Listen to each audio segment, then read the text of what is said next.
आज की चर्चा का विषय है सुप्रीम कोर्ट, सर्वोच्च न्यायालय। सर्वोच्च न्यायालय की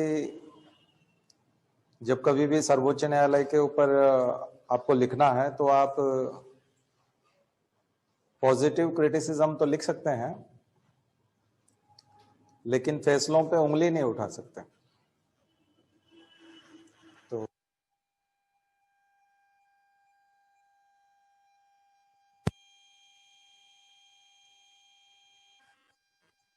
मानना क्या होती है, कंटेम्प्ट ऑफ कोर्ट क्या होता है, ये इस बार आपने प्रशांत भूषण वाले केस में देखा होगा कि कोर्ट की अवमानना का प्रश्न उठा था। तो एक तो अवमानना से बचते हुए आपको लिखना पड़ता है, दूसरा इसको थोड़ा सा ऐसे कर दो, हल्का सा।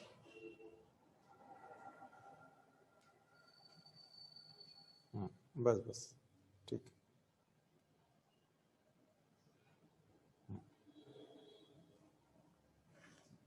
तो सुप्रीम कोर्ट की जब कभी भी लिखने का आएगा,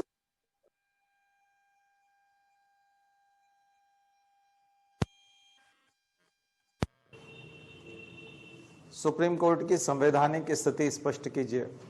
constitutional status of Supreme court. Constitutional status of Supreme court. Supreme Court की, सर्वोच्च न्यायालय की संवैधानिक स्थिति। एक, सर्वोच्च न्यायालय का गठन और उसका कार्यक्षेत्र,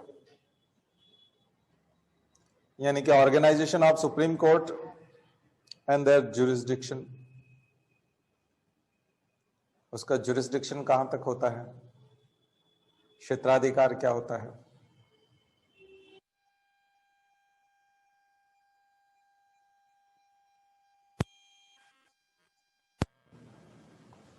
एंड इट्स डेवलपमेंट, और इसका विकास। यानी सुप्रीम कोर्ट का इतिहास बताइए और इसका विकास कैसे हुआ।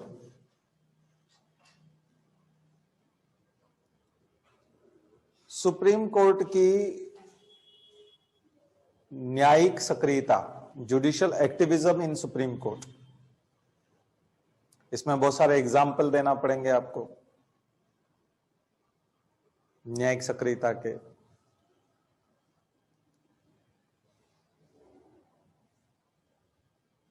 सुप्रीम कोर्ट और न्यायिक सुधार। सुप्रीम कोर्ट और न्यायिक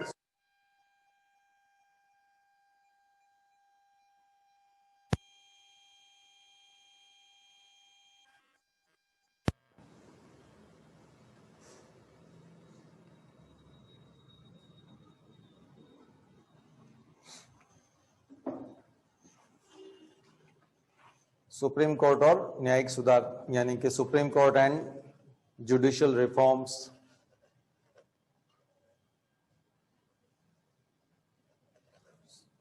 सुप्रीम कोर्ट और इसकी न्यायिक पुनर्विलोकन की शक्ति, यानी सर्वोच्च न्यायालय और उसकी न्यायिक पुनर्विलोकन की शक्ति, power of judicial review.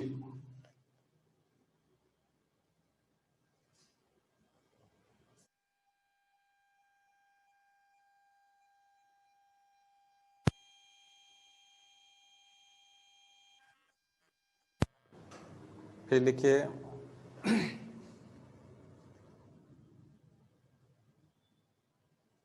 Supreme court संविधान का रक्षक है, संरक्षक है, पेट्रोन ऑफ कॉन्स्टिट्यूशन।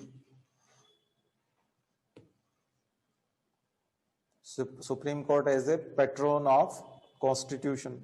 प्रूव कीजिए, सिद्ध कीजिए। ये बहुत पॉपुलर प्रश्न है।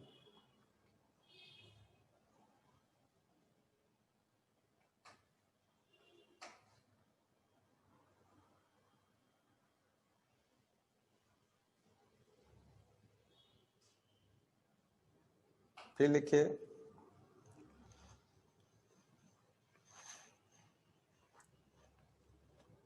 संवैधानिक उपचारों का अधिकार, कॉन्स्टिट्यूशनल रेमेडी खास करके आर्टिकल 32 है ना के संदर्भ में सुप्रीम कोर्ट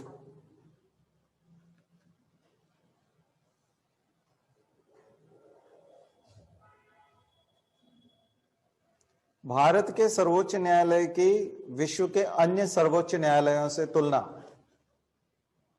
भारत के सर्वोच्च न्यायालय की विश्व के अन्य महत्वपूर्ण सर्वोच्च न्यायालयों से तुलना।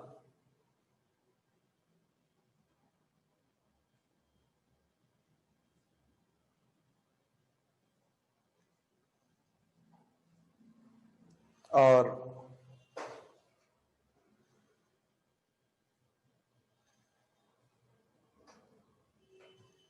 NJAC national judicial appointment commission के संदर्भ में सुप्रीम कोर्ट की भूमिका। Role of Supreme Court in NJAC commission. NJAC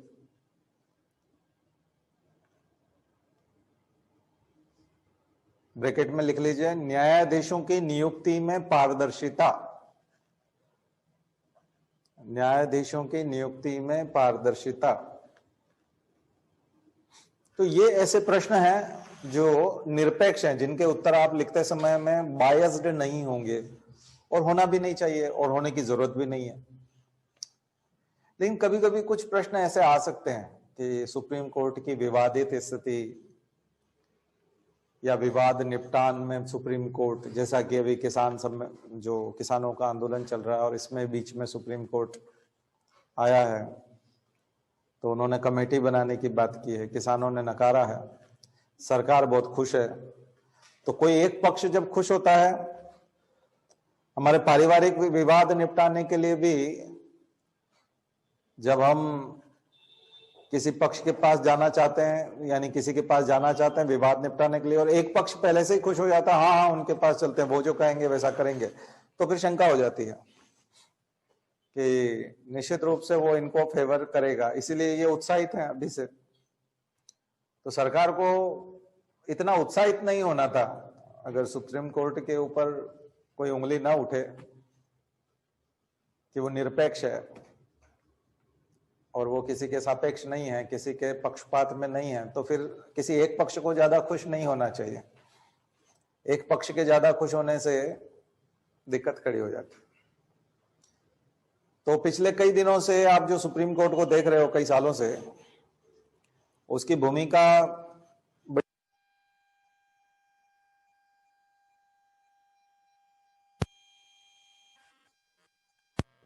supreme court के बारे में किताब से लिख लेंगे, हमारे नोट्स से लिख लेंगे, मिल जाएंगे आपको नोट्स में जो के त्यों, और जनरल हर कहीं मिल सकते हैं। लेकिन जो दूसरे प्रश्न है उनमें उत्तर लिखते समय बहुत सावधानी रखने की बात है,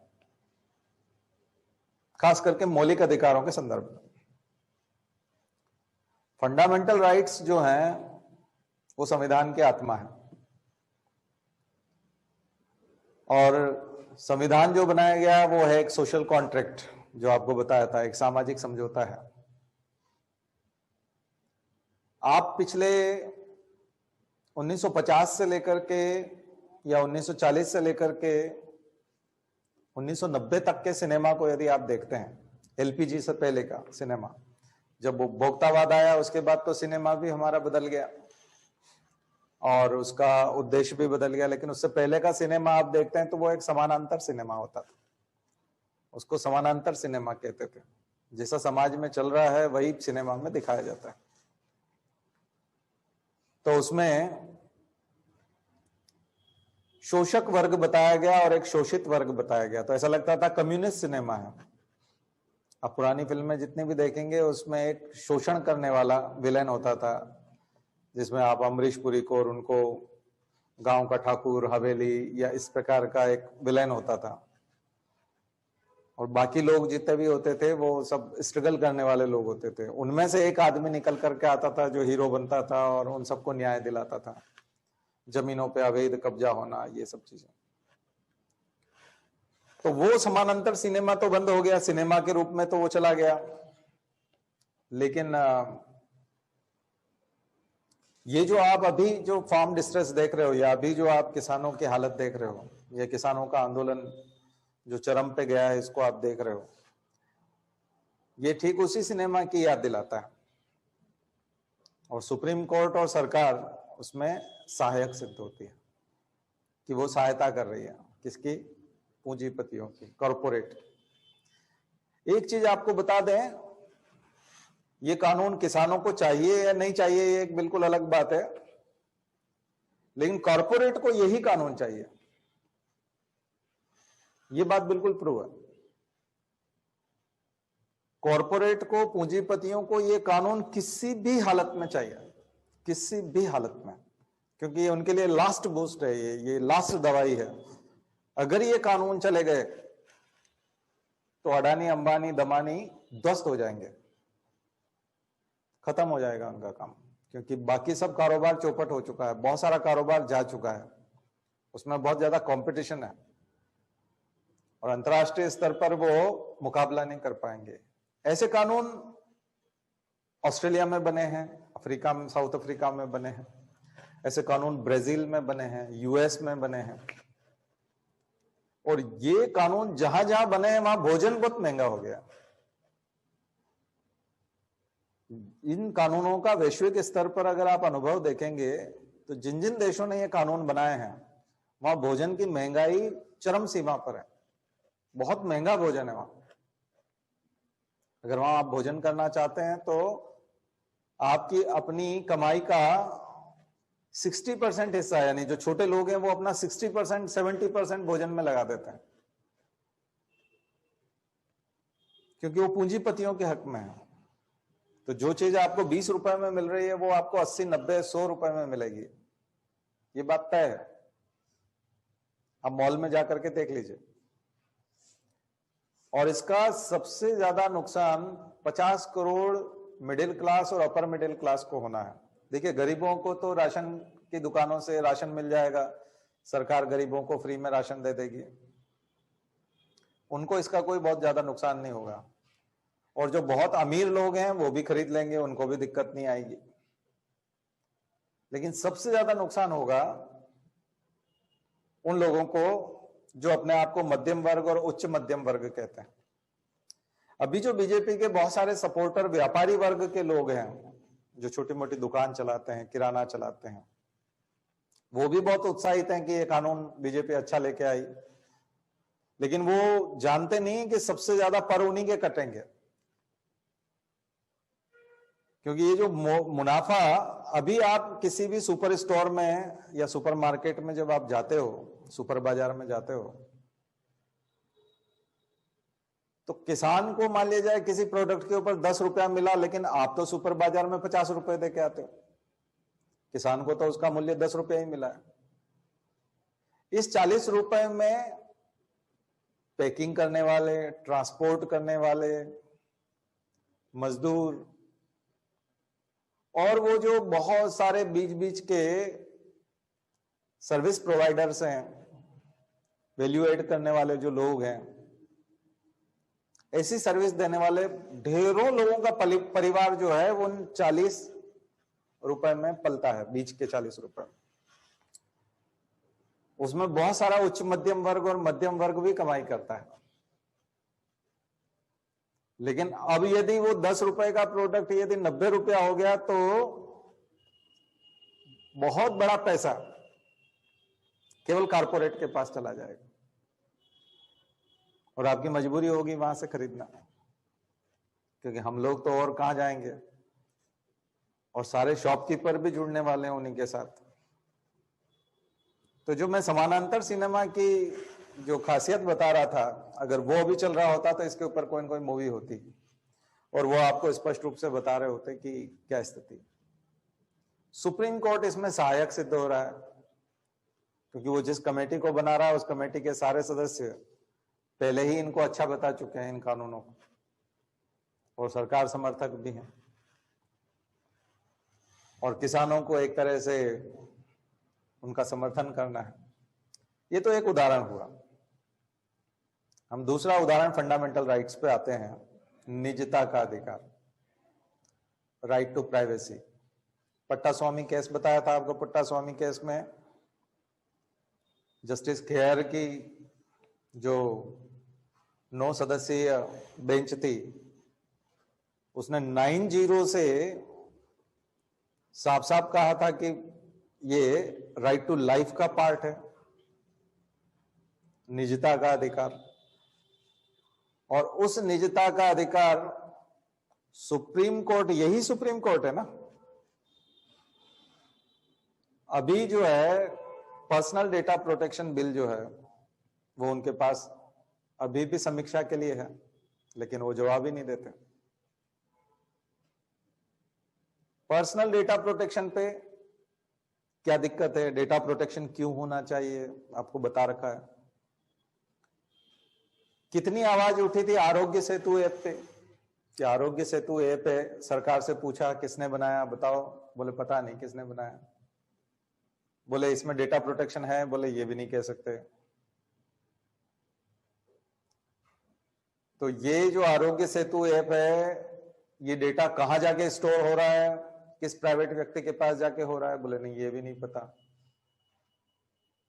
तो आरटीआई में जब तरह तरह की जानकारी मांगी गई तो सरकार ने कोई भी जानकारी नहीं दी, कुछ भी नहीं है सरकार के पास। और सुप्रीम कोर्ट यहां चुप है। तो हम जिस सुप्रीम कोर्ट के भरोसे हैं, तो कई लोग बोलते हैं श्री कृष्णा कमीशन, श्री कृष्णा कमेटी की रिपोर्ट जानते हैं आप लोग, इसी के ऊपर है, पर्सनल डेटा प्रोटेक्शन के ऊपर। कई लोगों को फर्क नहीं पड़ता, बोलते हैं कि नेशनल इंटरेस्ट में, नेशनल सिक्योरिटी के लिए हमारा डेटा कोई भी ले जाए, हमको क्या दिक्कत है, देश तो सुरक्षित है ना। तो आज हम इसी के आर्टिकल भी पढ़ेंगे,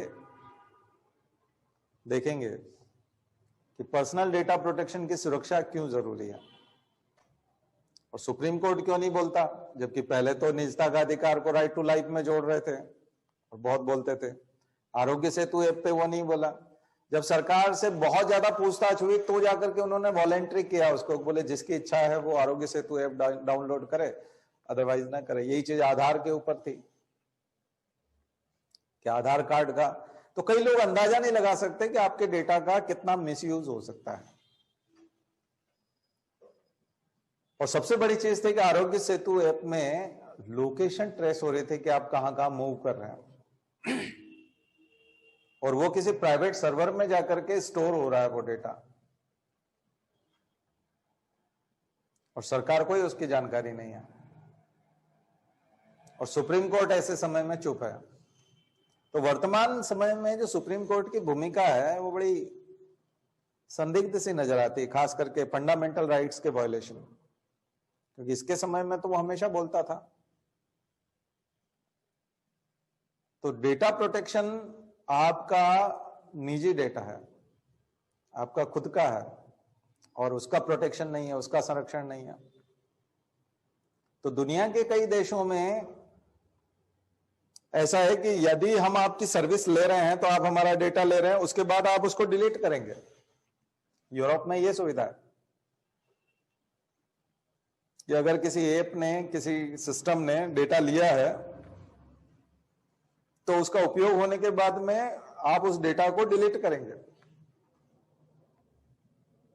और यूरोप ने यह अधिकार मांगा है, और सारी कंपनियां, यही व्हाट्सएप, यही फेसबुक, यही इंस्टाग्राम और यही सारे जो इंटरनेशनल सर्विस प्रोवाइडर्स हैं, ये सब जब यूरोप में जाते हैं तो यूरोप में वो अकाउंटेबल हैं और उनको डेटा डिलीट करना पड़ता है उस सर्विस के बाद में। और इंडिया में वो डिलीट नहीं करते, उससे व्यापार करते हैं, वो डेटा बेचते हैं, सेल करते हैं, और सरकार उनसे कभी भी मांग सकती है और वो सरकार को प्रोवाइड भी करते हैं। तो ये कितनी खतरनाक चीज है। आप कहेंगे उसमें क्या है, सरकार को नहीं देना चाहिए ये डेटा, सरकार तो सब कुछ है उसके पास, तो ये सब कुछ होना चाहिए। तो आपको समझना पड़ेगा। दूसरी चीज, ये जो डेटा प्रोटेक्शन बिल है ये कहां जाना चाहिए, स्टैंडिंग कमेटी जो आईटी की है संसद में, उसके पास जाना चाहिए, उसके पास नहीं गया।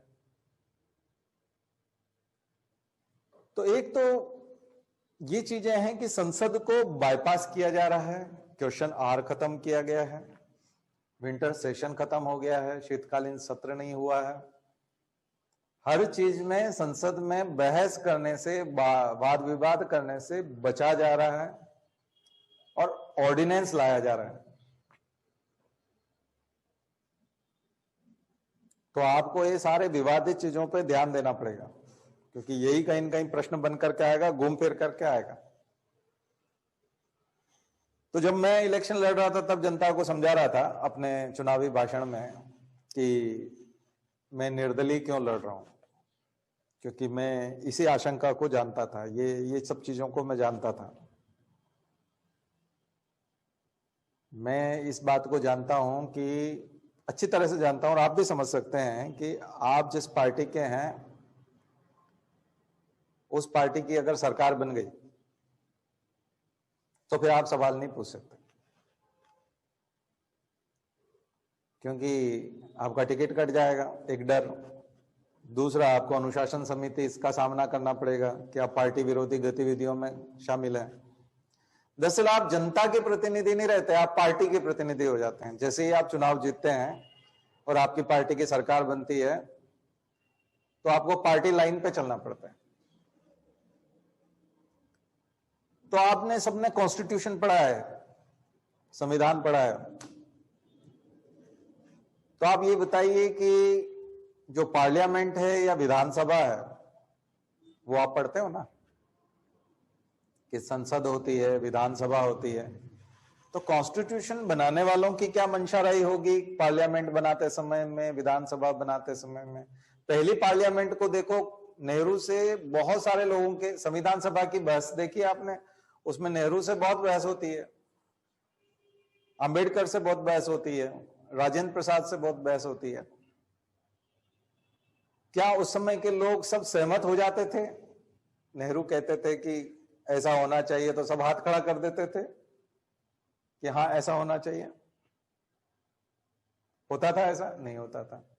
संसद और विधानसभा का मतलब यह है कि जनता के प्रतिनिधि वहां बैठेंगे और जनता के हित में कुछ हो रहा है या नहीं हो रहा है, इसके ऊपर वो बहस करेंगे। जनता के हित में नहीं हो रहा होगा तो वो ये नहीं सोचेगा कि ये मेरी पार्टी का व्यक्ति है इसलिए मुझे इसको सपोर्ट करना है। लेकिन वर्तमान में संसद का मतलब सरकार है, जबकि सरकार अलग चीज है और संसद अलग चीज है।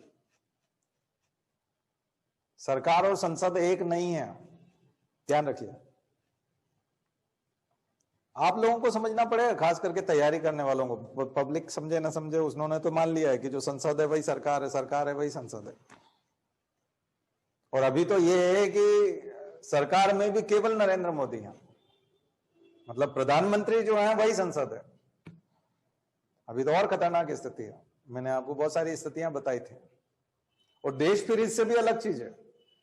देश संसद नहीं है, देश उससे बड़ा है, स्टेट।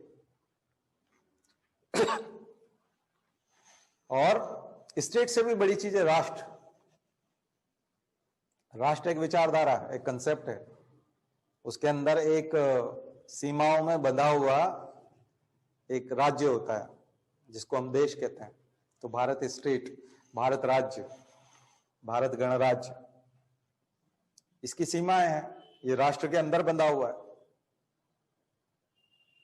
और भारत गणराज्य की एक सरकार है या एक संसद है। उस संसद में से कुछ लोगों की बनी हुई एक सरकार है और उस सरकार का एक प्रधानमंत्री है। तो यहां तो उल्टा हो गया, यानी जो प्रधानमंत्री चाहते हैं वही सरकार है, वही संसद है। तो फिर बहस नहीं हो सकती। तो स्वतंत्रता संघर्ष की ऊर्जा के बाद जो 1947 में जो हम आजाद हुए और 1950 में संविधान बना और पहली सरकार 51-52 के चुनावों में निकल करके आई, वो तो सब बहुत लोकप्रिय सरकार थी देखा जाए तो, क्योंकि उसके पीछे स्वतंत्रता संघर्ष की ऊर्जा थी। लेकिन उस समय में जब इतनी बहस होती थी और इतनी चुनौतियां मिलती थी तो 2020 में आकर के ऐसा क्या हो गया कि 2021 में 20 में अभी ऐसा क्या हो गया कि सब कुछ निर्विवाद है और इसमें किसी भी चीज में वाद विवाद की जरूरत नहीं, किसी भी चीज में चर्चा की जरूरत नहीं है, बिल्कुल एकदम सारी चीजें सही हैं, परफेक्ट हैं, जबकि लगातार गलतियों की एक श्रृंखला है उसके बावजूद। तो ये विचारणीय प्रश्न आता है कि इस समय में तो क्या कॉन्स्टिट्यूशन में पार्लियामेंट का मतलब सरकार है? नहीं, पार्लियामेंट है। पार्लियामेंट किससे मिलकर बनी होगी? सांसदों से मिलकर बनी होगी। सांसद कहां से आएंगे? लोगों से चुन करके आएंगे। तो वो संप्रभुता किस में है? लोगों में है, संसद में है और लोगों में है। तो पार्लियामेंट के जो सदस्य हैं वो किसके प्रति जिम्मेदार होते हैं? जनता के प्रति कि सरकार के प्रति? अकाउंटेबिलिटी किसके प्रति आएगी? जनता के प्रति आएगी। तो क्या वो जनता के प्रति अकाउंटेबल हैं? नहीं है, वो सरकार के प्रति हैं। तो सरकार जो बोलेगी वो होगा, इसलिए वो बहस नहीं कराते और वो बहस की मांग भी नहीं करते, क्योंकि जो 303 विधायक आपको बीजेपी के दिखाई पड़ते हैं, तो क्या ये 303 विधायक जो सांसद हैं, क्या ये 303 सांसद में से कोई एक भी डिमांड कर सकता है कि नहीं इस पे हम बहस चाहते हैं, आप ऐसे कैसे पारित कर सकते हो, हम बहस चाहते हैं? किसी में हिम्मत है बोलने की कि हम बहस चाहते हैं? नहीं है, उसका पत्ता कट जाएगा। इसका मतलब संसद का रोल समाप्त हो चुका है। नया जो सिस्टम आया है अभी देश में, इस सिस्टम में संसद का कोई रोल दिखाई नहीं पड़ता। कमेटियों का रोल इसलिए दिखाई नहीं पड़ता क्योंकि संसदीय समितियां जो होती हैं उनके पास मामला जा ही नहीं रहा है, बिल जाते ही नहीं है। तो जो कमेटीज हैं उनके पास बिल जाना चाहिए, वो एक्सपर्ट की कमेटी। 1970s का कल्चर है, 1970 में ये कल्चर लेके आई थी इंदिरा गांधी, कमेटीज कल्चर, जिसमें बहस के लिए ये बिल जाता था, उस पर बातचीत होती थी और फिर कमेटी पास करती थी उसको।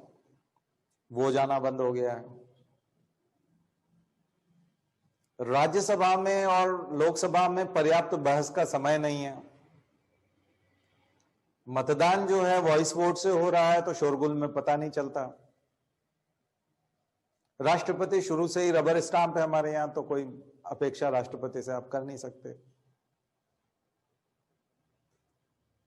और जुडिशियल रिव्यू की पावर जो है वो सुप्रीम कोर्ट के पास है। तो सुप्रीम कोर्ट की स्थिति आप देख रहे हैं कि सुप्रीम कोर्ट उसको जुडिशियल रिव्यू करेगा नहीं। तो जो शोषण है वो जारी रहेगा। वो शोषण करने वाले निश्चिंत रहेंगे, वो कॉन्फिडेंट रहेंगे। तो कई लोग बोलते हैं कि नहीं, कोर्ट का ऑर्डर हो जाता है। मैंने जन सुनवाई की है, हजारों लोगों की बातें सुनी है, मैंने केस सुने हैं, मैंने कोर्ट के ऑर्डर देखे हैं, हाई कोर्ट और सुप्रीम कोर्ट तक के ऑर्डर देखे हैं। किसी गरीब आदमी की जमीन पे किसी दबंग आदमी का कब्जा है, बदमाश का कब्जा है। दबंग मतलब बदमाश बोलना चाहिए उसको, आजकल अखबार वाले उसको दबंग लिखते हैं, उसको बदमाश लिखना चाहिए, गुंडा लिखना चाहिए। किसी गुंडे बदमाश का कब्जा है। दबंग तो अच्छा शब्द है, पॉजिटिव भी हो जाता है कई जगह कि आदमी बड़ा दबंग है, मतलब अच्छा शब्द हो जाता है। गुंडा बदमाश बोलना चाहिए। आतंकवादी कह सकते हैं उसको, या फिर गुंडा बदमाश कह सकते हैं, क्योंकि आतंक फैलाता है ना। आतंकवादी का मतलब वो थोड़ी कोई कि बॉर्डर पे जो बम बांध करके आता है या गोलियों से भूनता है। जो भी आतंक फैलाता हो, जो डर फैलाता हो, वो आतंकवादी है। तो छोटे लोगों के मन में, गरीब लोगों के मन में जो डर फैलाता है वो आतंकवादी है, गुंडा है, बदमाश है।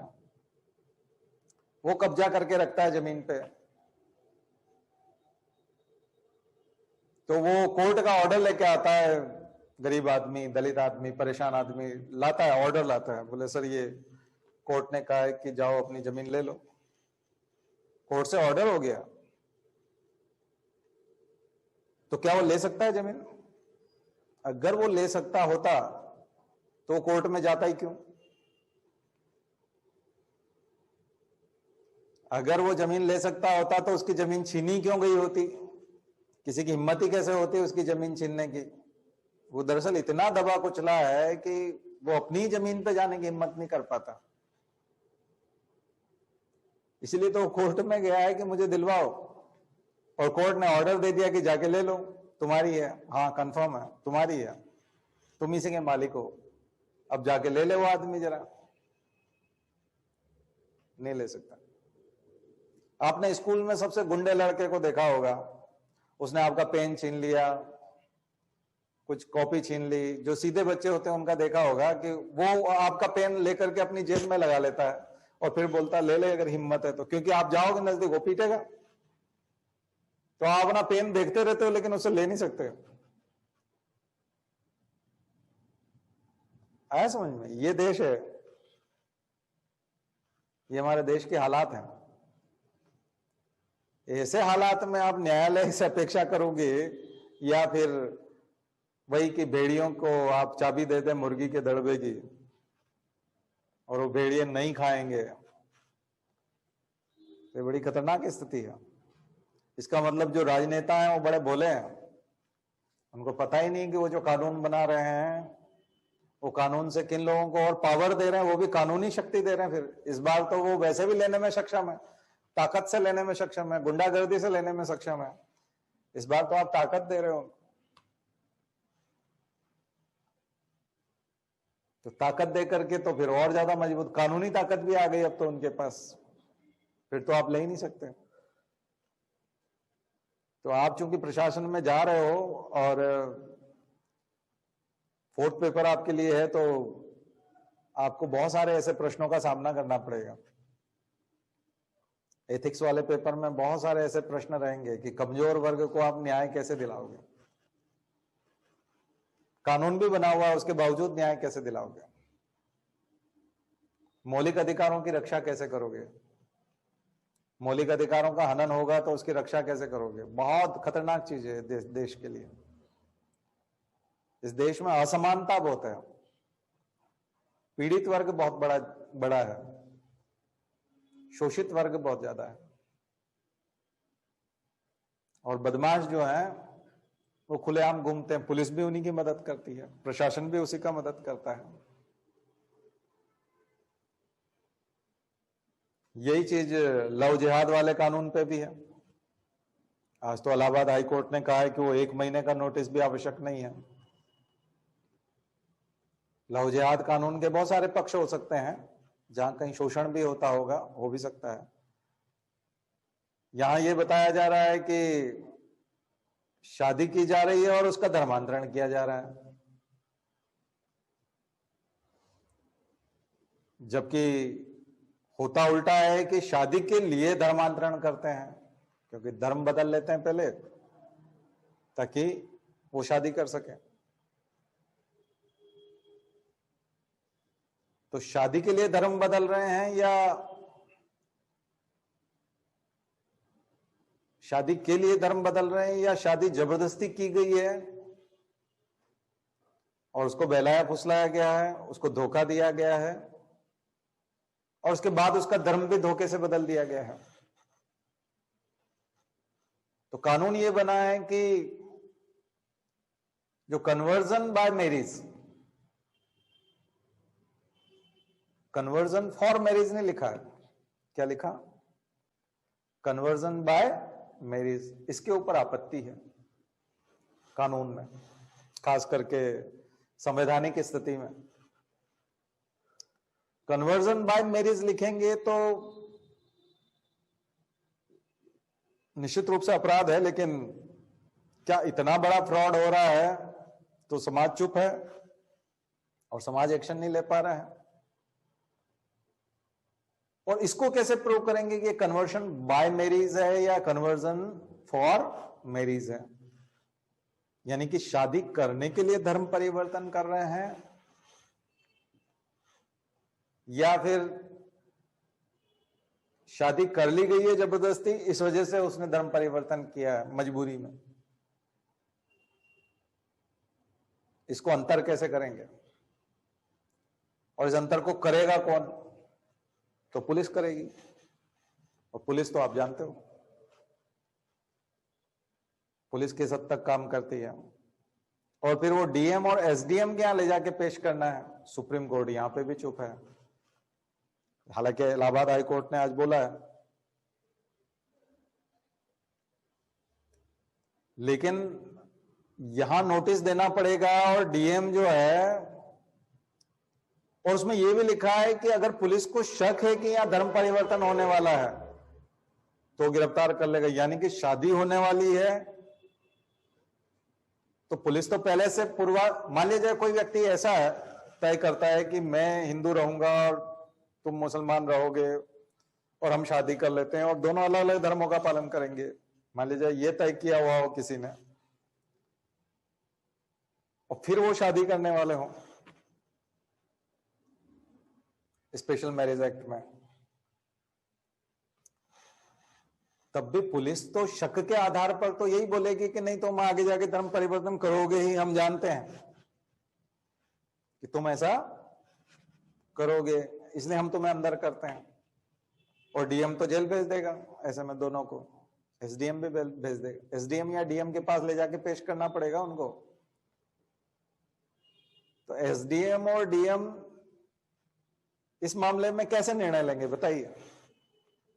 मान लीजिए उन्होंने तय किया हुआ हो कि धर्म परिवर्तन हमको करना ही नहीं है, हमको केवल शादी करनी है, तब स्पेशल मैरिज एक्ट है, क्योंकि हिंदू लॉ भी नहीं लगेगा, मुस्लिम पर्सनल लॉ भी नहीं लगेगा। पर वो सभी तरह के विवाह में एक तरह का नोटिस देना भी हो गया, और डीएम को पहले बताना जरूरी है, पुलिस को पहले बताना जरूरी है, नोटिस देना जरूरी, सूचना देना जरूरी है। तो कौन करने देगा? कोई नहीं करने देगा। तो संभावना समाप्त हो गई। तो सबसे ज्यादा तो बीजेपी के दामादों की संकट आ जाएगी। बीजेपी के जितने भी दामाद हैं वो सब इसी प्रकार के हैं, मुसलमान हैं, उन्हीं को सबसे ज्यादा दिक्कत आने वाली है। आने वाले समय में माइनॉरिटी लीडर जो है वो मिलेंगे नहीं,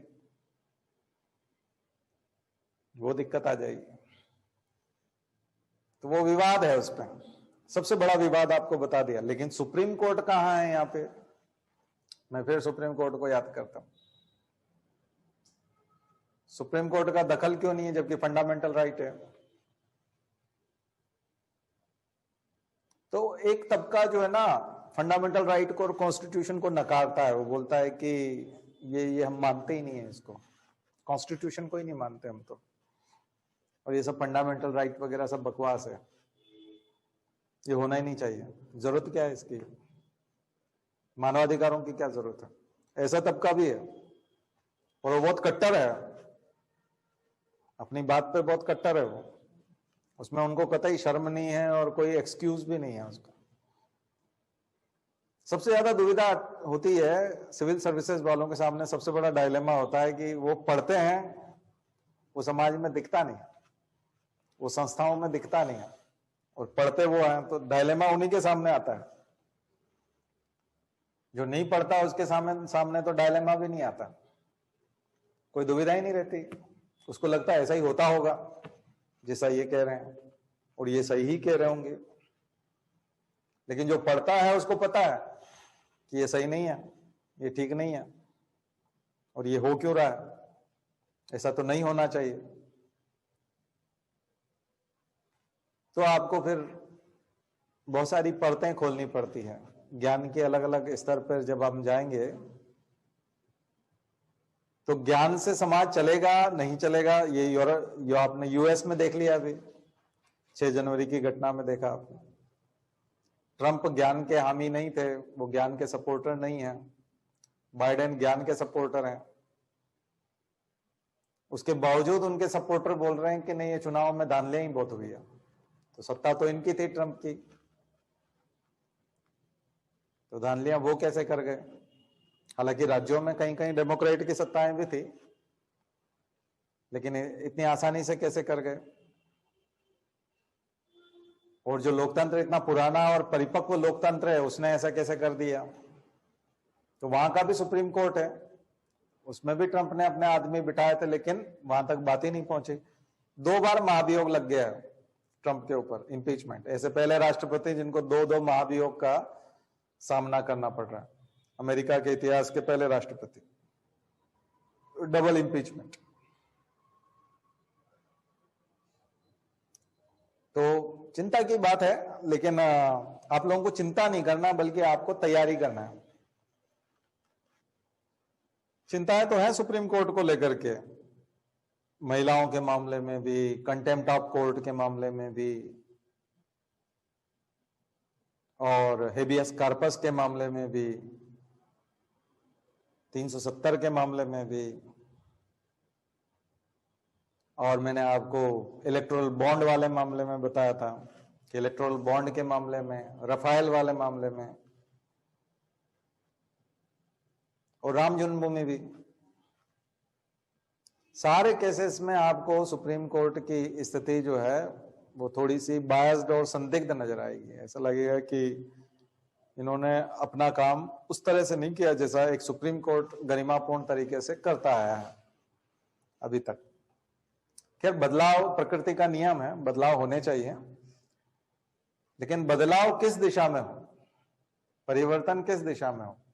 ह्यूमैनिटी की तरफ हो, मानवता की तरफ हो, समानता की तरफ हो, जस्टिस की तरफ हो? बदलाव तो होने चाहिए। डिविनिटी की तरफ हो, दिव्यता की तरफ होना चाहिए, समानता की तरफ होना चाहिए, न्याय मिलना चाहिए, मानवता बढ़नी चाहिए। तो मानवता बढ़नी चाहिए या दानवता बढ़नी चाहिए? तो मानवता बढ़नी चाहिए स्वाभाविक रूप से। हर व्यक्ति का यही पक्ष रहता है कि मनुष्यता का विकास ज्यादा होना चाहिए, ह्यूमैनिटी ज्यादा से ज्यादा विकसित होनी चाहिए। अनइक्वल सोसाइटी है, असमान अगर समाज है तो समाज समान रूप से, संसाधनों का वितरण अगर असमान है तो समान वितरण होना चाहिए। किसी एक के पास संसाधन बहुत ज्यादा है, किसी एक के पास संसाधन बहुत कम है, तो संसाधन समान रूप से वितरित होने चाहिए। प्रकृति बर्बाद होनी चाहिए या बचनी चाहिए? तो प्रकृति का संरक्षण होना चाहिए, सीधी सी बात है। कुछ चीजें बहुत स्पष्ट हैं जिसमें कोई दुविधा नहीं है, बहुत ही स्पष्ट है कि क्या होना चाहिए। रिन्यूएबल होनी चाहिए, एनर्जी होनी चाहिए या नॉन रिन्यूएबल होनी चाहिए? तो रिन्यूएबल होनी चाहिए। दरअसल ये जब से ऑर्डिनेंस निकालने की आदत पड़ी है ना सरकारों को, चाहे वो राज्य सरकारें हो, लेबर लॉज हुए थे अभी, इसमें भी सुप्रीम कोर्ट चुप है, जबरदस्त वायोलेशन हुआ है फंडामेंटल राइट्स का। हम जिन लेबर लॉज पे पहुंचे हैं वो 200 साल की लड़ाई के बाद पहुंचे थे। 200 साल पहले ऐसा होता था कि 12 घंटे काम करना पड़ता था श्रमिकों को, उसको कम कराने में हमको 200 साल लग गए। 200 साल का संघर्ष, जिसमें गांधी का संघर्ष भी शामिल है, जिसमें कम्युनिस्ट आंदोलन भी है, जिसमें कार्ल मार्क्स का भी योगदान है, और विश्व के तमाम न जाने कितने नेताओं के संघर्षों के बाद 200 साल में हम यहां पहुंचे। फैक्ट्री अधिनियम देखो ना आप, स्वतंत्रता संघर्ष के दौरान जो फैक्ट्री अधिनियम आए थे, तो जो काम लीटन नहीं कर सका, जो काम डलहौजी नहीं कर सका, जो काम करजन ने नहीं किया, वो काम भारत सरकार ने कर दिया या राज्य सरकारों ने कर दिया,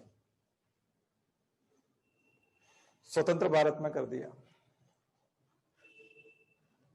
तो हम रेट्रोग्रेसिव हो रहे हैं या प्रोग्रेसिव हो रहे हैं? और ऐसे समय में सुप्रीम कोर्ट का क्या रोल है? तो मैंने आपको बहुत सारे मुद्दे याद दिलाए हैं कि इन सब मुद्दों में बहुत स्पष्ट है कि न्याय का पक्ष कौन सा है और अन्याय का पक्ष कौन सा है। तो अन्याय का समर्थन करता हुआ नजर आता है सुप्रीम कोर्ट, दुष्ट व्यक्तियों का समर्थन करता हुआ नजर आता है, उच्च वर्ग का समर्थन करता हुआ नजर आता है, कॉरपोरेट का समर्थन करता हुआ नजर आता है, लोकतंत्र के विरोधियों का समर्थन करते हुए नजर आता है, पर्यावरण विरोधी ताकतों का समर्थन करता हुआ नजर आता है, सूचना के अधिकार को छिपाने वाले यानी सूचनाएं जो छिपाना चाहते हैं, तानाशाही करना चाहते हैं, जो पारदर्शिता नहीं दिखाना चाहते, उनका समर्थन करता हुआ नजर आता है, जो चोरी और भ्रष्टाचार करना चाहते हैं उनका समर्थन करता हुआ नजर आता है। तो एक उदाहरण नहीं है। और जो गोपनीय जानकारियों का दुरुपयोग करना चाहते हैं, वो डेटा प्रोटेक्शन का विरोधी नजर आता है, प्राइवेसी का विरोध करता हुआ नजर आना चाहता है। स्वतंत्रता का अधिकार है, जीवन जीने की स्वतंत्रता का अधिकार है, उसका विरोधी नजर आता है। तो सुप्रीम कोर्ट शायद अपने इतिहास के सबसे चरम उस काल में है जो सर्वाधिक न्याय विरोधी दिखाई पड़ता है, और उस समय में उसकी कोई चर्चा नहीं करता, क्योंकि सब डरते हैं उससे, क्योंकि कंटेम्प्ट ऑफ कोर्ट हो जाएगा और क्रिमिनल कंटेम्प्ट ऑफ कोर्ट हो जाएगा। ये बहुत खतरनाक स्थिति है। और कानून के बनने की जो प्रक्रिया है उसका शॉर्टकट निकाल लिया गया है जिस समय में, तब वो जुडिशियल रिव्यू नहीं कर रहा है। कानून बनाने की प्रक्रिया संसद के माध्यम से होनी चाहिए, जबकि वो सरकार ऑर्डिनेंस ला करके कर रही है। ऑर्डिनेंस कब लाया जाता है? आज हम कुछ पॉइंट्स भी पढ़ेंगे, मैं आज आपको लिखवाऊंगा 213 में 213(1) में कैसे सब बताया गया है, खास करके राज्यपाल जो लेके आते हैं उसके संदर्भ में। क्योंकि राज्य लेके आ रहे हैं, आपने देखा अभी ये लव जिहाद वाले कानून कौन लेके आ रहा है? राज्य लेके आ रहे हैं। लेबर लॉ कौन लेके आए हैं? वही सब ऑर्डिनेंस के जरिए लेके आए हैं, और वो भी पेंडेमिक में लाए। जब ऑलरेडी एक महामारी से हम गुजर रहे हैं, तो आपदा में अवसर देखे जा रहे हैं कि ये बहुत अच्छा अवसर है, क्योंकि आपदा आई हुई है। ऐसे समय में कोई सड़क पे भी नहीं निकल पाएंगे, और हम इधर चुपचाप से इसको कानून बना देते हैं। ऑर्डिनेंस का जो प्रावधान रखा गया था वो तब रखा गया था कि ऑर्डिनेंस एक तो संसद जो है या विधानसभा नहीं चल रही हो, सत्र नहीं चल रहा हो, तब लाया जाता है। और सबसे पहले आपको उसका कारण बताना पड़ेगा, जबरदस्त कारण बताना पड़ेगा कि आपको ऑर्डिनेंस, आखिर आप इंतजार क्यों नहीं कर पा रहे हैं संसद चलने का या विधानसभा चलने का? इंतजार क्यों नहीं कर पा रहे हैं? अभी लाने की क्या जरूरत पड़ गई ऐसी? अब मुसलमान लड़के अगर हिंदू लड़कियों को बेला फुसला करके शादी कर रहे हैं, तो वो तो 1950 से कर रहे हैं, 1947 से कर रहे हैं। परतंत्र भारत में भी ऐसी शादियां हुई थी। तो ऐसा अभी क्या हो गया जनवरी में, अभी दिसंबर में 2020 में, कि अभी संसद नहीं चल रही है या विधानसभा नहीं चल रही है, तब तो उसको लाना जरूरी है ऑर्डिनेंस। 2 महीने देर हो जाएगी तो बहुत ही हजारों लाखों शादियां हो जाएंगी, और उनको फिर वापस नहीं किया जा सकता एकदम। ऐसा क्या है? तो उसका कारण बताना जरूरी है, लेकिन सुप्रीम कोर्ट जो है उसकी व्याख्या नहीं कर सकता। तो क्या कारण है ऐसा? अच्छा, ऐसा नहीं है कि सरकारों ने कभी ऑर्डिनेंस में कारण नहीं बताया हो। जब पॉल्यूशन का बात आ रही थी और वो इंडेक्स वाली बात आ रही थी, तो पॉल्यूशन इंडेक्स के ऊपर जब ऑर्डिनेंस लाया गया, तो सरकार ने करीब 1000 पन्नों में कारण बताया कि हम ऑर्डिनेंस क्यों ला रहे हैं। लेकिन जब फार्म लॉज लाए, ये किसानों के लिए जब कानून लाए, तो एक लाइन नहीं लिखी कि ये कारण है। कुछ बात समझ में आई? कभी कभी आप कारण 1000 पन्नों में बताते हो कि ये इतने सारे कारण हैं कि हमको ऑर्डिनेंस लाना पड़ रहा है, और कभी कभी आप एक लाइन भी नहीं लिखते हो कारण लिखने में। तो ऐसा क्या कारण फंस गया था कि आपको फार्म लॉज इसी समय लाना पड़े और ऑर्डिनेंस के तहत लाना पड़े, अध्यादेश निकालना पड़ा उसका? ऐसा क्या कारण आ गया? और जब बहस की बात आई तो आपने बहस ही नहीं करवाई। तो ये बहुत ही खतरनाक चीज है। अब आप कहेंगे कि नहीं, ये इतनी खतरनाक कहाँ है? डेटा प्रोटेक्शन से हमको क्या लेना देना? अगर सरकार को लगता है कि नेशनल सिक्योरिटी बनती है, राष्ट्र की सुरक्षा होती है, तो हमारा डेटा ले ले। हम कहाँ जा रहे हैं, क्या कर रहे हैं, हमको क्या क्या बीमारी है, सब सरकार को पता हो। और आप राष्ट्र के नाम पे ये जो सब सूचनाएं देने को तैयार हो, राष्ट्र के नाम पे लोग खून देने को तैयार हो जाते हैं, अपनी जान देने को तैयार हो जाते हैं, तो हमारा डेटा चला जाएगा, उससे क्या होगा? नहीं, उससे कोई दिक्कत नहीं है। लेकिन आपके डेटा से कोई राष्ट्र की सुरक्षा नहीं हो रही, कोई व्यापार कर रहा है, पैसा बना रहा है उस डेटा से। आप बीमा कराने जाओगे तो आपकी बीमारी पहले से पता होगी बीमा करने वाले को। डीएनए वाला जो बिल है वो कितना खतरनाक बिल है, वो निजता के अधिकार का कितना उल्लंघन करता है। आपकी सारी बीमारियां, बल्कि आने वाले 20 सालों में आपको क्या क्या बीमारी होगी उसको पता चल जाएगा। तो आपका इंश्योरेंस करने वाला आपका इंश्योरेंस करेगा क्या? और जो बिल्कुल स्वस्थ दिखेगा उस व्यक्ति का इंश्योरेंस करेगा, तो उसमें मरने वालों की संभावनाएं कितनी कम होगी, तो इंश्योरेंस कंपनी तो कमा गई करोड़ों रुपया।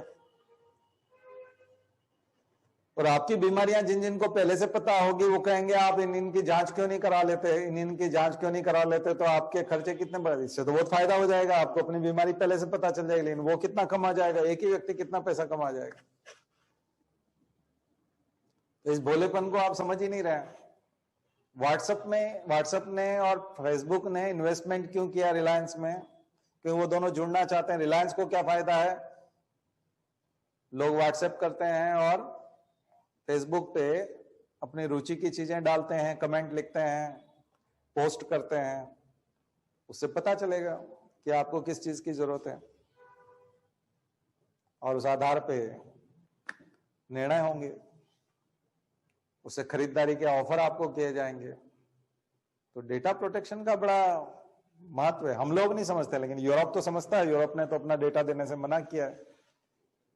इन सब के बीच आपको कोई रक्षक दिखाई पड़ता है कि जो आपकी रक्षा करता हो इन सब से, इन सब चीजों से, जो आपकी जमीन की भी रक्षा करता हो, आपकी कीमत की भी रक्षा करता हो, आपका शोषण बाजार में ना होने दे, यानी कि कोई आपको महंगी चीज ना बेच जाए, कोई आपके साथ फ्रॉड ना कर जाए, कोई आपको उल्लू ना बना दे, कोई आपकी भावनाओं का पैसा ना ले ले, नहीं तो आपके इमोशंस को भी कैश किया जा सकता है। FRT, फेस रिकॉग्निशन टेक्नोलॉजी, एक और खतरनाक चीज है प्राइवेसी के लिए। फेस रिकॉग्निशन टेक्नोलॉजी के साथ अब ये जितने भी दंगाइयों से पैसा वसूल किया जाएगा, तो कैसे किया जाएगा? फेस रिकॉग्निशन टेक्नोलॉजी से उसका फेस रिकॉग्नाइज करके इलेक्शन कमीशन और आधार कार्ड, तो जो आपका वोटर आईडी कार्ड है उसमें भी फेस है और आधार कार्ड में भी फेस है, उन सबसे मिलाया जाएगा। मिला करके एड्रेस निकाल लिया जाएगा और नोटिस पहुंचा दिया जाएगा कि यहां पर 4.5 लाख रुपए की संपत्ति आपने नष्ट की है, आप जमा कराओ। तो बोले उसमें बुरा क्या है? अथॉरिटी के पास कोई भी सूचना पहुंचना आपके लिए घातक है। आप कहोगे ये तो बहुत अच्छी चीज है, कल से कोई वहां उधम करने आएगा नहीं, तो फिर तो आंदोलन करने की ताकत जो शांतिपूर्ण सम्मेलन वाला वो भी आप नहीं कर पाओगे, क्योंकि उसमें भी पहचान लिए जाओगे। तो चाइना में क्या होता है? चाइना में यही होता है, कम्युनिस्ट गवर्नमेंट क्या करती है। तो अगर आज आपको आपत्ति नहीं है, लेकिन जो एक्सपर्ट हैं जिनके निर्देशन में कमेटियां बनाई जाती है, कमेटीज बनती है, उनको आपत्ति है। जो साइंटिस्ट हैं उनको आपत्ति है, जो संविधान के जानकार हैं उनको आपत्ति है, जो लेखक हैं, बुद्धिजीवी वर्ग हैं, जो समझदार हैं, उनको आपत्ति है, क्योंकि वो जानते हैं कि इनके दुरुपयोग। आपको आपत्ति इसलिए नहीं है क्योंकि आप जानते ही नहीं है कि आपका क्या दुरुपयोग, आपको पता ही नहीं है कि इसका दुरुपयोग क्या हो सकता है, आपको दुरुपयोग की लिस्ट ही नहीं पता, इसलिए आपको आपत्ति नहीं है। तो बहुत खतरनाक स्थिति है, क्योंकि बहुत सारे लोग इस चीज को जानते ही नहीं है। और ये सबसे बड़ी खतरनाक स्थिति है इस देश की, कि यहाँ के लोगों के साथ क्या हो रहा है और क्या होने जा रहा है ये उनको पता ही नहीं है। लेकिन जिन लोगों को पता चल गया वो लोग सड़क पे हैं। वो इतने जिद्दी क्यों हो रहे हैं, किसी भी चीज पे वो समझौता क्यों नहीं करना चाहते? क्योंकि उनको पता है कि जो दूसरा वर्ग है कारपोरेट, वो ये कानून किसी भी कीमत पे चाहता है, किसी भी कीमत पे। हो सकता है कि अगर ये कानून पास न हो, मान लीजिए कानूनों को वापस लेना पड़े सरकार को, तो ये सरकार भी गिर जाए, क्योंकि वो लोग सपोर्ट बंद कर देंगे और मीडिया एकदम इनके खिलाफ बोलने लग जाएगा सरकार, क्योंकि मीडिया सब खरीदा हुआ है, उन्हीं का पैसा दिया हुआ है। और ये जो इलेक्टोरल बॉन्ड से जो सरकार चल रही है वो भी उन्हीं के उससे चल रही है, तो इन्वेस्टमेंट है वो उनका, किसके बदले कि हमको आप पूरे देश के लोगों का शोषण करने दोगे, आर्थिक शोषण करने दोगे, डेटा के रूप में भी, निजता का हनन करके भी, खान पान के भाव बढ़ा करके भी, किसानों के कम दाम दे करके, और जो आपको इतने सारे बिंदु बताए मैंने। और उसमें आप अपना थोड़ा सांस्कृतिक एजेंडा चला लेना, कल्चरल एजेंडा चला लेना, हिंदुत्व वाला चला लेना, वही शादी ब्याह वाला, लव जिहाद वाला ले आना, ये कर लेना, हमको उससे कोई दिक्कत नहीं है। इसलिए आप देखते हो कि अगर 20 केस लगे सुप्रीम कोर्ट में अडानी के सरकार के विरुद्ध, तो सब में 20 केस में, एक तो हजारों केस लगे हुए हैं, उनमें से वो 20 केस छांट लिए गए हैं अडानी वाले, और उनमें फैसले दे दिए गए और सब में अडानी की जीत हुई है और सरकार हार गई है या दूसरे पक्ष हार गए हैं। तो क्या कारण है कि हजारों केस पेंडिंग है, उनमें से 20 केस सारे के सारे छांट लिए गए और वो सारे अडानी के हैं और उनमें सब में अडानी की जीत होती है? तो क्या कारण है? तो ये बहुत खतरनाक है। और कम्युनिस्ट आंदोलन को तो देश विरोधी, राष्ट्र विरोधी घोषित कर दिया गया, तो उन्होंने गड़बड़ भी की, वो बीच में कश्मीर को स्वतंत्र कराने के चक्कर में रह गए, कश्मीर की आजादी के नारे और वो सब पता नहीं लगे नहीं लगे जो भी है, लेकिन उस झंझट में वो निपट गए क्योंकि उन्होंने गलतियां की। तो मैंने आपको कहा था एक्सट्रीमिज्म दोनों तरफ बुरा है, तो ये तो एक्सट्रीम होकर के भी सरवाइव कर गए और वो एक्सट्रीम होकर के बाहर हो गए, क्योंकि वो एक्सट्रीमिज्म होना ही नहीं चाहिए, मध्य मार्ग होना चाहिए। तो मध्यम मार्ग था नहीं, राइट पाथ था नहीं, इस वजह से दिक्कत आ गई। पर आपको सुप्रीम कोर्ट की भूमिका के बारे में विचार करना पड़ेगा, लिखना भी पड़ेगा उसके बाद, और सोचना भी पड़ेगा। तो बहुत सोच समझ के लिखेगा, सुझाव के रूप में लिखेगा, अंतर्राष्ट्रीय उदाहरणों के साथ लिखेगा, तुलनात्मक रूप से लिखेगा। कैसे कैसे लिखेंगे? सुप्रीम कोर्ट की आलोचना तो करनी पड़ेगी, लेकिन वो पॉजिटिव क्रिटिसिज्म कैसे दिखेगा? मैंने जो बात बोली है वो थोड़ी सी फ्लैट है, इसमें थोड़ा सा तुलनात्मक रूप से लिखेगा कि विश्व में अन्य जगहों पे ऐसा होता है, भारत में ऐसा नहीं हो रहा है, ऐसा नहीं होना चाहिए, हमारे यहाँ पे भी ऐसा होना चाहिए। एक चीज इस तरह से सुझाव के रूप में, सरकार ये कर रही है जबकि संविधान ये कहता है। हर बार संविधान को ढाल बनाना पड़ेगा आपको, संविधान के मौलिक अधिकारों का हवाला देना पड़ेगा और संविधान का हवाला देकर के आप लिखेंगे। टेक्नोलॉजी, साइंस एंड टेक्नोलॉजी जो है, बैन और बून जब लिखते हैं हम लोग, तो उसमें लिखेगा कि ये वरदान और अभिशाप दोनों होती हैं साइंस एंड टेक्नोलॉजी। तो हमको वरदानों की तरफ जाना है, अभिशापों की तरफ नहीं जाना है, क्योंकि हमको प्राइवेसी का भी ध्यान रखना है, लोगों की निजता का भी ध्यान रखना है। निजता का उल्लंघन करके हमको टेक्नोलॉजी का उपयोग नहीं करना है, क्योंकि वो जीवन जीने के अधिकार से जुड़ा हुआ है। इसमें प्रदर्शन करने का अधिकार लोकतंत्र को जिंदा रखता है, तो लोकतंत्र को बचाना है तो प्रदर्शन होने चाहिए और उसकी इजाजत भी होनी चाहिए, प्रदर्शन होते रहना चाहिए। ऐसे में सुप्रीम कोर्ट को और जो अन्य न्यायालय हैं उनको सपोर्ट करना चाहिए, मांगों को सुनना चाहिए।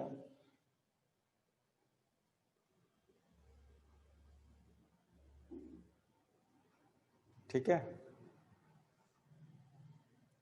और कार्यपालिका और न्यायपालिका में शक्तियों का पृथक्करण, तो जो सेपरेशन ऑफ पावर का सिद्धांत है,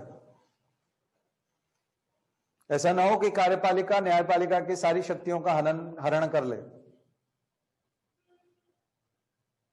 कार्यपालिका कहीं न्यायपालिका की शक्तियों का हरण न कर ले, छीन न ले।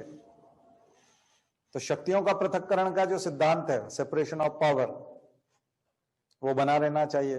वो भी संविधान का मूलभूत आत्मा के अंदर आता है, एक तरह से बेसिक स्ट्रक्चर में आता है, बेसिक स्ट्रक्चर डॉक्ट्रिन।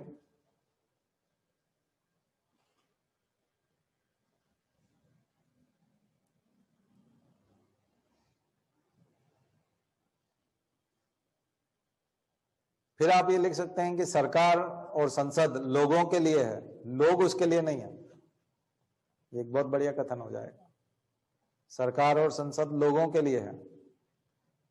और मान लीजिए एक बार सरकार और संसद चुन ली गई है 5 साल के लिए, तो इसका मतलब ये नहीं कि वो लोगों के विरुद्ध काम करे, उसके बावजूद उसको कोई कुछ टोके नहीं, क्योंकि लोगों के लिए है, इसलिए लोग कभी भी आकर के उनको टोक सकते हैं।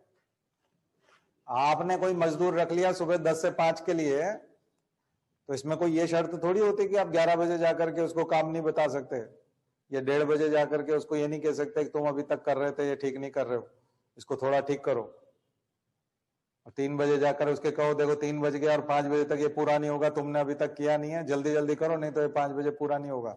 नहीं तो तुम तो 5 बजे कह दोगे कि मैं जा रहा हूं, काम तो हुआ नहीं देखो। तो ये बात तो 3 बजे भी बोली जा सकती है।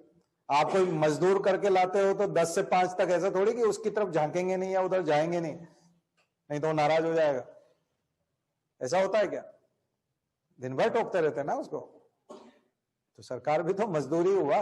प्रधान सेवक क्या हुआ? हाँ ले लो। तो प्रधान सेवक क्या हुआ? सेवक हुआ ना, मजदूर को तो टोकते रहना पड़ता है कि तुम ठीक से नहीं कर रहे हो। पर यहां उल्टा मामला है। हाँ, अपने कोई मारने दौड़ रहा है। तो ये चीज है। और जिसको कहा गया है कि ये ठीक से काम करेगा कि नहीं करेगा, आप मूल्यांकन करना, वो फेवर में है मामला, दोनों की पार्टी हो रही है शाम को, तो दिक्कत है।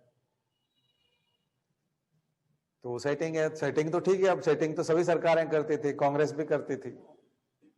इंदिरा गांधी की भी सुप्रीम कोर्ट के जजों के साथ सेटिंग थी, वो भी सुपर सीट करती थी, अपने पसंद के जज को ऊपर पहुंचाती थी। ये सभी सरकारें करती हैं। सभी लोग ऑर्डिनेंस पास करने के लिए राज्यपाल को रखते हैं और अपने पसंद का राज्यपाल रखते हैं। कभी भी विरोधी पार्टी का राज्यपाल थोड़ी होता। केंद्र सरकार जो होती है जिस पार्टी की, उसी के राज्यपाल होते हैं, आप जानते ही हो। तो राज्य सरकार यदि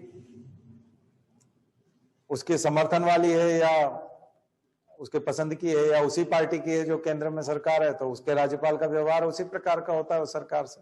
इसलिए मध्य प्रदेश में आपको कभी भी राज्यपाल और मुख्यमंत्री का उत्तर प्रदेश में यहाँ कभी ठनते हुए नजर नहीं आएगा, क्योंकि दोनों एक ही पार्टी के हैं, एक ही साथ आगे बढ़े हैं और एक ही साथ मरना जीना सब यही है। लेकिन पश्चिम बंगाल में आपको, महाराष्ट्र में आपको टकराव दिखाई पड़ेगा राज्यपाल का और मुख्यमंत्री का। क्यों? क्योंकि दोनों विरोधी पार्टी के हैं। तो वही केंद्र राज्य संबंध, कोऑपरेटिव फेडरलिज्म। तो कोऑपरेटिव फेडरलिज्म तक जाएगा ये मामला आपका, ठीक है। यानी कि जो संघवाद है वो कोऑपरेटिव होना चाहिए, सहकारी संघवाद होना चाहिए। तो आज पॉलिटी की क्लास हो गई, थोड़ी सी सुप्रीम कोर्ट से जुड़े हुए मुद्दे और खास करके फंडामेंटल राइट से जुड़े हुए। आज इसी के आर्टिकल भी है हमारे पास, तो इसीलिए हमने इसकी पहले चर्चा की। तो अब ये निबंध के रूप में, कई तरह के निबंध हैं इसमें, आज जो मैंने आपसे बात की उसमें कई निबंध हैं। बस ये है कि आपको जो सूचनाएं हमने दी है उनको आपको इस्तेमाल करना है लिखने में, लेकिन बहुत सोच समझ के करना है। कहीं पर भी आप सरकार के आलोचक के रूप में दिखाई नहीं पड़ेंगे, आप संस्थाओं को सुझाव देते हुए दिखाई पड़ेंगे और तर्क देते हुए दिखाई पड़ेंगे। तर्क आप दे सकते हैं, सुझाव दे सकते हैं, विरोध नहीं कर सकते कि ये नहीं होना चाहिए था, इनका सत्यानाश होगा, ऐसा तो बिल्कुल नहीं लिखना है ना। लेकिन क्या होना चाहिए और क्या नहीं होना चाहिए, चाहिए शब्द जरूर लगाइएगा। शुड लगाना बहुत जरूरी है। अगर आप शुड नहीं लगाएंगे तो फिर आपका मत हो जाएगा, नहीं तो वो एक पढ़े लिखे व्यक्ति का मत होगा। ठीक है, चलिए।